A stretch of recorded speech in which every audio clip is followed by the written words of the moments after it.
আমাদের রিঙ্কি দিদি শেওড়াফুলির ঘাটে এসছে। এই যে শেওড়াফুলির ঘাট, এই তো ওটো ওটো ওটো ওটো কিচ্ছু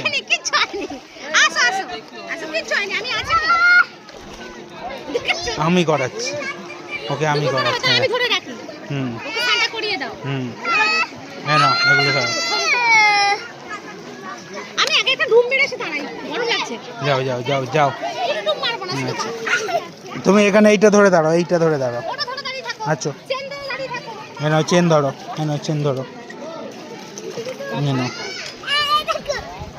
ঠিক আছে।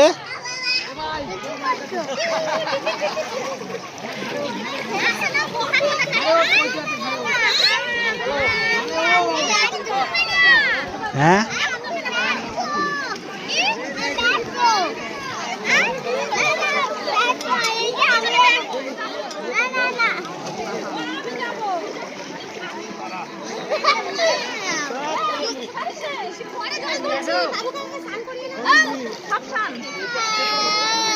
দেখো শেওড়াফুলির ঘাটে আমরা রয়েছি। এই যে বাবান রয়েছে, আমার ছেলে রয়েছে।